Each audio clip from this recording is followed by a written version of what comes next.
Hello बच्चों, कैसे हैं आप।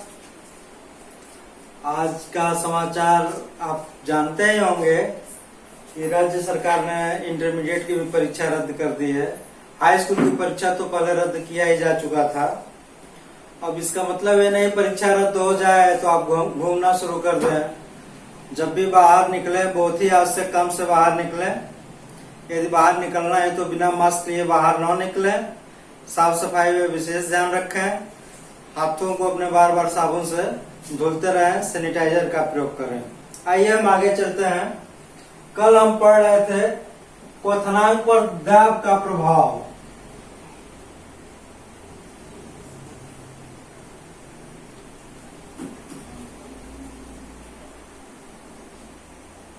क्वथनांक पर दाब का प्रभाव हमने कल एक्सप्लेनेशन इसका किया था अच्छी तरीके से। उम्मीद है कि आप लोग समझ गए होंगे। इसके लिए एक फार्मूला आता है द्रव के लिए और दाब के लिए एक फार्मूला होता है P बराबर एच डी जी। P बराबर एच डी जी। ध्यान से हमारी बात को समझिएगा। जो दबाव होता है वो एच पर डिपेंड करता है, यानी पानी के जितने नीचे हम गहराई पर चले जाएंगे वहां दबाव क्या होगा, बढ़ता जाएगा। जैसे एक एग्जाम्पल के तौर पे आपको हम समझाने का प्रयास करेंगे। ये मान लीजिए एक बॉटल में पानी भरा हुआ है। हमने यहाँ होल बनाया, एक होल यहाँ पे, एक होल यहाँ पे, एक होल यहाँ पे। अब होल में आप ध्यान दें किस होल से ज्यादा तेजी से पानी गिरेगा। उम्मीद है आप जानते भी होंगे कि जो सबसे नीचे होल होता है उसी में तेजी दबाव से पानी गिरेगा और ये पानी दूर तक जाएगा। इसके ऊपर वाले होल से पानी गिरेगा लेकिन थोड़ा कम नजदीक जाएगा, और ऊपर वाले होल से भी पानी गिरेगा तो और कम नजदीक जाएगा। इसका मतलब जो तली पे जब इसकी हाइट जो है जितना हम बढ़ाते जाएंगे उतने इसका दाब क्या होगा, बढ़ता जाएगा। एक प्रश्न इसमें पूछा जाता है, बंदे का निचला हिस्सा चौड़ा क्यों बनाया जाता है। कोई भी जब नदी के किनारे बांध बनाया जाता है तो उसका जो निचला सिरा होता है ये चौड़ा बनाया जाता है। क्यों चौड़ा बनाया जाता है। मान लीजिए नदी का पानी इस बंदे से आके टकराता है। नदी का पानी इस बंदे से आके टकराता है तो टकराने पर जो इसका दबाव होगा वो निचले स्तर पे होगा।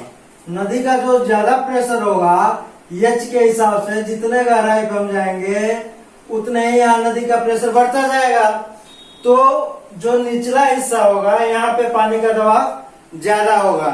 यह ज्यादा दबाव झेल सके इसीलिए इसको चौड़ा बनाया जाता है, और ऊपर थोड़ा कम दबाव होता है तो उसको पतला कर दिया जाता है। अब हमारी बात को समझ गए होंगे। अब आज आगे देखते हैं गलनांक पर दाब का क्या प्रभाव पड़ता है। गलनांक पर दाब का प्रभाव, ये जो दाब है इसका गलनांक पे क्या प्रभाव पड़ेगा। गलनांक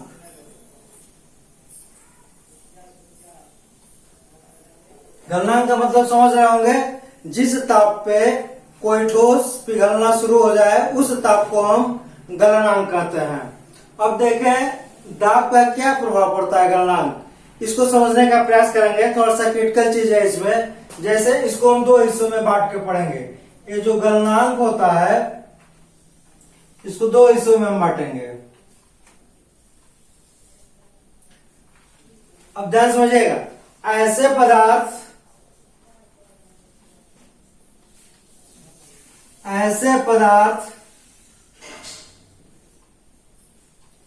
जिन्हें गर्म करने पर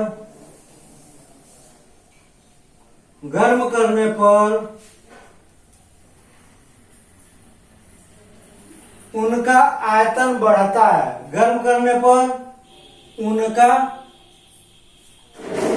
आयतन बढ़ता है। उनका आयतन बढ़ता है।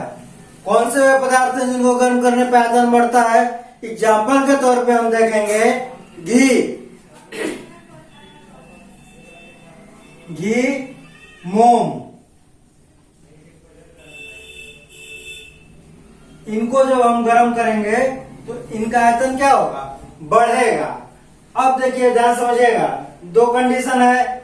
ऐसे पदार्थ जिन्हें गर्म करने पर उनका आयतन बढ़ता है, जैसे घी और मोम, तो इनका जो दाब के साथ और गलनांक का जो अनुपात होगा वो समानुपाती होगा। दाब प्रोपोर्शनल टू गलनांक। अब इसका मतलब ये हो गया, ध्यान से हमारी बात को समझिएगा, दाब को जो बढ़ाएंगे तो गलनांक क्या होगा? बढ़ेगा। और जब दाब को घटाएंगे तो गलनांक क्या होगा? घटेगा। अब देखिए, इसका एक और रूप देखने को मिलता है गलनांक के आधार पे। ऐसे पदार्थ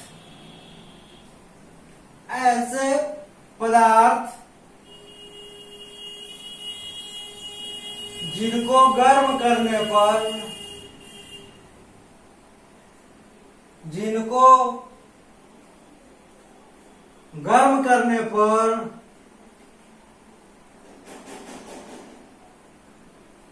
उनका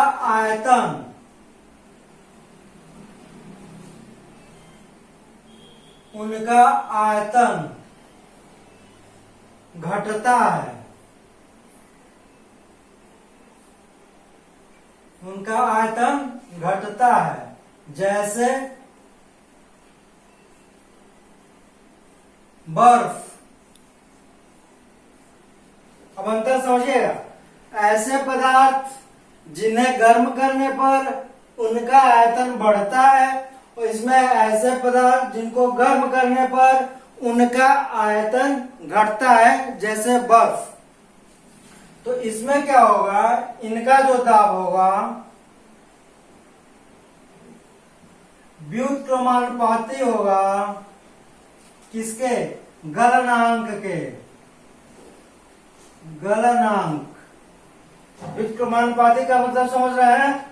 यदि दाब बढ़ाएंगे तो इसका उल्टा होगा। यदि आप दाब बढ़ाएंगे तो गलनांक क्या होगा? कम होगा। यदि दाब घटाएंगे तो इसका गलनांक क्या होगा? बढ़ेगा। क्लियर? फिर से समझे, जब दाब को हम बढ़ाएंगे तो गलनांक क्या होगा? कम होगा, और जब दाब को घटाएंगे तो इसका गलनांक ज्यादा होगा। दोनों में अंतर समझिएगा।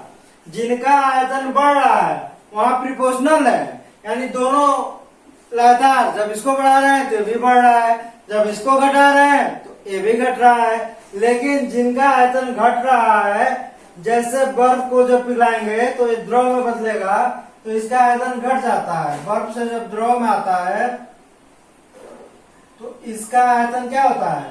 घट जाता है। और जब आयतन घटेगा तो प्रोपोर्शनल हो जाएगा, व्युत्क्रमानुपाती हो जाता है। इसको अनुक्रमानुपाती बोलते हैं, इसको व्युत्क्रमानुपाती बोलते हैं। ठीक उल्टा, ये बढ़ाएंगे तो ये घटेगा, यानी एक बढ़ाने पर दूसरा घटेगा, या फिर इसको घटाएंगे तो दूसरा बढ़ेगा। ध्यान दीजिएगा, आप फ्रिज में एक गिलास पानी रख दीजिए, आधे गिलास रख लीजिए, इसको ठंडा होने दीजिए।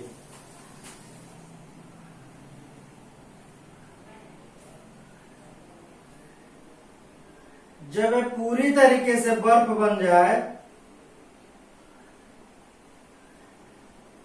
ये पानी जब पूरी तरीके से बर्फ बन जाए तो ध्यान देंगे अपने उस बर्तन में कि थोड़ा सा उभरा हुआ बर्फ बनेगा, प्लेन बर्फ नहीं बनेगा, थोड़ा सा उसमें उभार देखने को मिलेगा।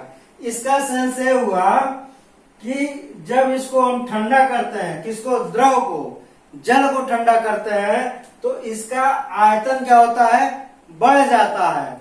अब इसको हम गर्म करते हैं, क्या करते हैं? गर्म करते हैं।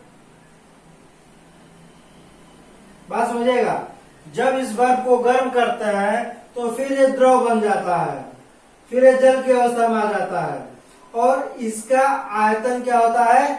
घट जाता है। तो वही ये बात कर रहे हैं कि ऐसे पदार्थ जिनको गर्म करने पे आयतन घट जाता है, जैसे बर्फ को गर्म करेंगे तो इसका आयतन क्या होगा, घट जाएगा। यह दाब और गलनांक आपस में व्युत्क्रमानुपाती होते हैं। एक उदाहरण से समझने का प्रयास करेंगे हम। फ्रिज में एक ट्रे होती है जिसमें हम आइस जमाते हैं, बर्फ जमाते हैं।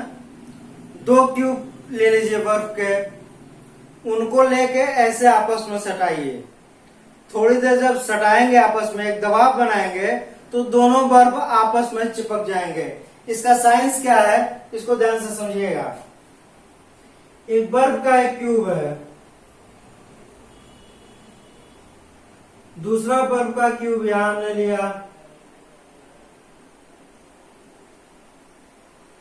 हमने बताया कि दोनों बर्फ के क्यूब को ले, जब दोनों क्यूब को हम सटाएंगे तो इसका दाब क्या होगा, बढ़ेगा। यहाँ ध्यान दें, जब दाब बढ़ रहा है तो गलनांक क्या हो जा रहा है, कम हो जा रहा है।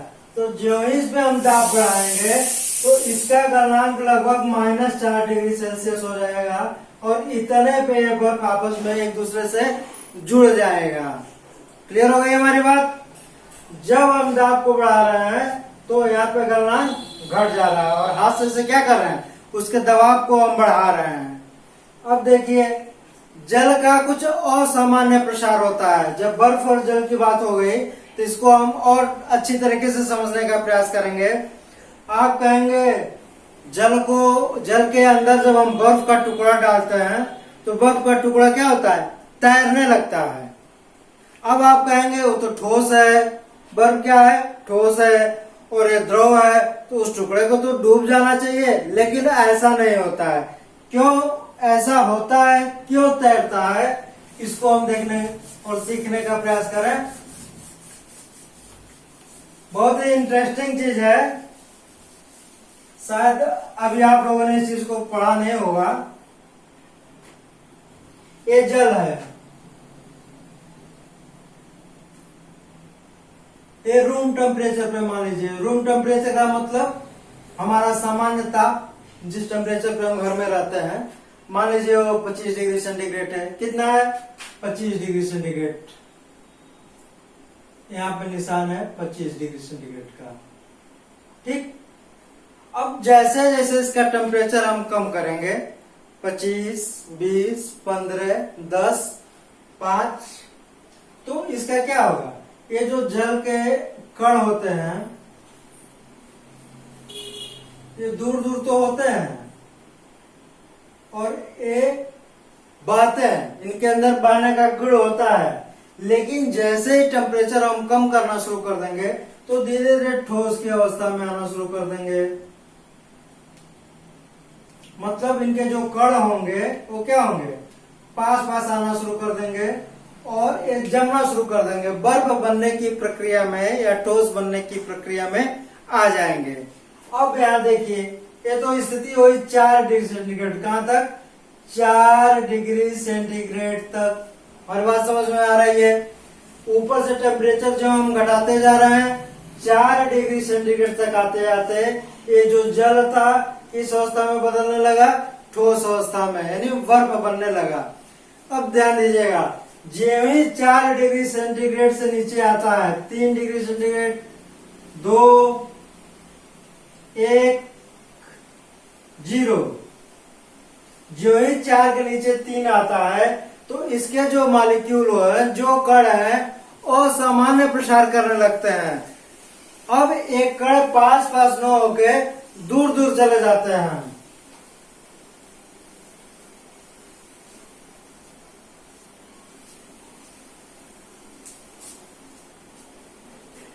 और दूर होने के बाद एक निश्चित जाल बनाते हैं, उसी क्रम में व्यवस्थित होते हैं।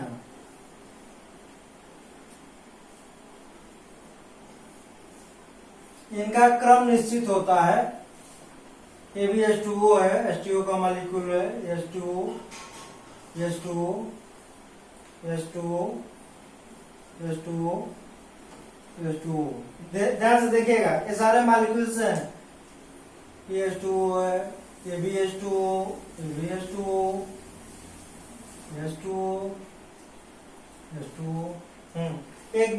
जाल बनाते हैं और इन कणों के बीच में दूरी क्या होती है, बढ़ जाती है। डिस्टेंस क्या होता है, कणों से कणों के बीच की दूरी क्या होती है, बढ़ जाती है। कणों के जब दूरी बढ़ जाती है तो इसका जो डेंसिटी होता है, जो घनत्व होता है, वो घनत्व कम हो जाता है। अब देखिए इस बर्फ का जो घनत्व है क्या हो गया, कम हो गया। किसकी अपेक्षा कम हो गया, जल की अपेक्षा कम हो गया।